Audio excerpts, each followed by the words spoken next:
Hello students, this is our science class and we are doing chapter physics, force and laws of motion। हमने इस chapter में क्या पढ़ा है? हमने फोर्स के बारे में पढ़ा है, हमने ग्रेविटेशनल यूनिट, फोर्स की यूनिट पढ़ी है, मोमेंटम पढ़ा है। आज हम पढ़ रहे हैं इनर्शिया के बारे में। इनर्शिया क्या है? मैंने आपको बताया था कि अगर ये पेन यहाँ पड़ा है तो इट मीन्स कि ये यहीं पड़ा रहेगा, अपने आप से ये नहीं हिलेगा।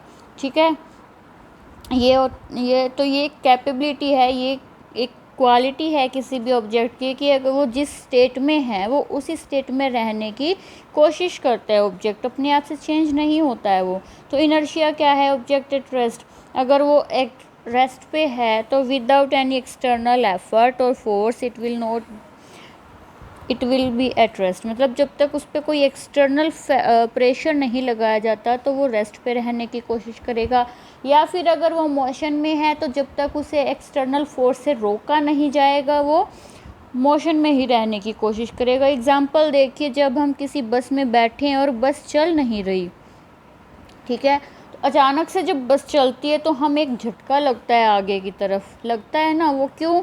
क्योंकि हमारी बॉडी पहले रेस्ट पे होती है और वो रेस्ट पे ही रहने की कोशिश करती है। जब बस एकदम चलती है तो जो बस के टच में था हमारा बॉडी पार्ट वो मोशन में आ गया, लेकिन बाकी का पार्ट क्या करता है? रेस्ट में ही रहने की कोशिश करता है, वो अपोज करता है उस मोशन को। इसलिए एकदम से हमें झटका लगता है और हम पीछे की तरफ ही रहने की कोशिश करते हैं रेस्ट पे। और जो बस के साथ टच है वो जैसे हमारे पैर वो आगे की तरफ हो जाते हैं और हम पीछे की तरफ ऊपर से, है ना। ऐसे ही जब बस एकदम रुकती है, मोशन में है पहले, और फिर जब वो एकदम स्टॉप होती है तो हमें आगे की तरफ झटका लगता है ना। वो क्यों?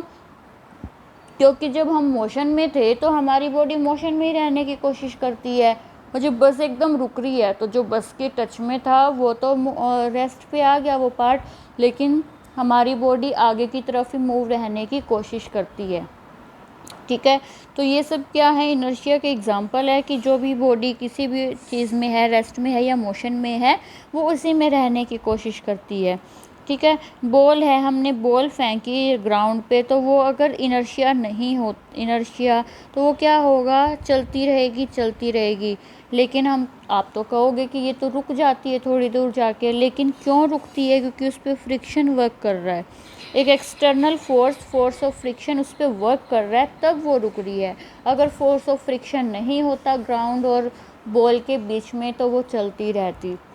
ठीक है, तो tendency of a body to remain in a state of rest और मोशन क्या है? इनर्शिया है। ठीक है, या द इनएबिलिटी मतलब अकाबिलियत, inability of a body to change its state of motion by itself. मतलब खुद से वो अपनी, चाहे वो रेस्ट की पोजीशन है उसकी या चाहे मोशन की स्टेट है, वो खुद की स्टेट चेंज नहीं कर सकती। वो क्या है? इनर्शिया। ठीक है, जो इनर्शिया है वो मास पे डिपेंड करेगा। जितना ऑब्जेक्ट का वेट होगा उतना ही उसको इनर्शिया ज़्यादा लगाना पड़ेगा।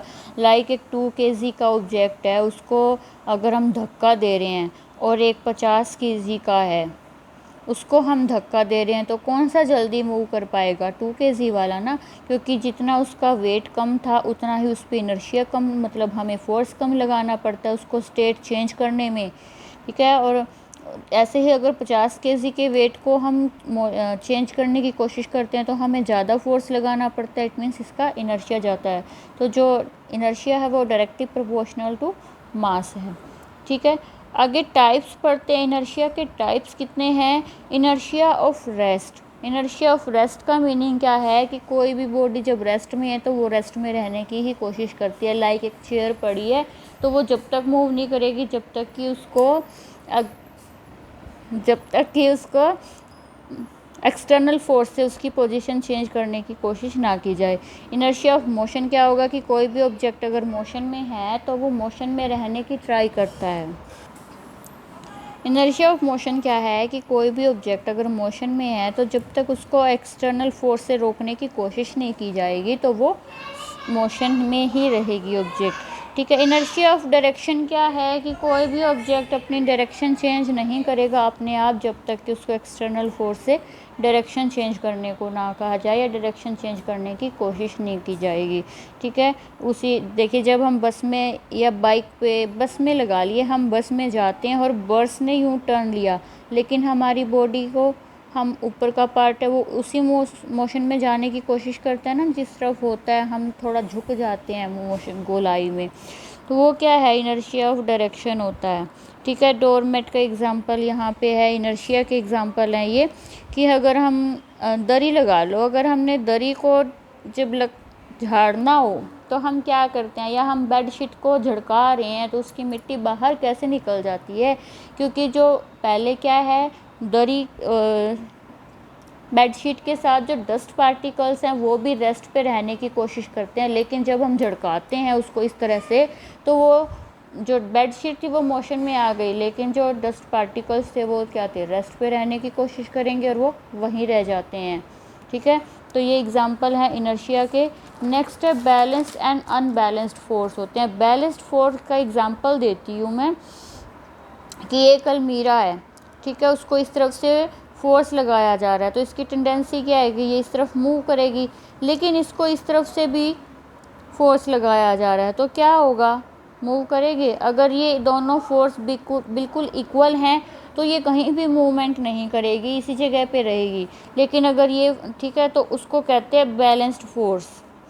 जब नेट फोर्स है, मतलब दोनों तरफ से जो फोर्स है अपोजिट डायरेक्शन में, इसलिए हम उनको माइनस करेंगे और वो नेट वैल्यू 0 निकलती है, तो वो क्या होते हैं, बैलेंस्ड फोर्स होते हैं। और यही डायरेक्शन, अगर मान लो इस तरफ का फोर्स ज़्यादा है, इस तरफ का फोर्स कम है, तो ये क्या होगा, थोड़ा सा इस तरफ सरक जाएगी। जैसे हम टग ऑफ वार में करते हैं तो उसमें यही होता है ना, कि हम दोनों तरफ अगर इक्वल फोर्स लग रहा है उसको खींचने में, तो वो कहीं भी मूवमेंट नहीं होती, और जिस तरफ ज़्यादा फोर्स हो गया मूवमेंट उसी तरफ हो जाती है, तो वो होते हैं अनबैलेंस्ड फोर्स।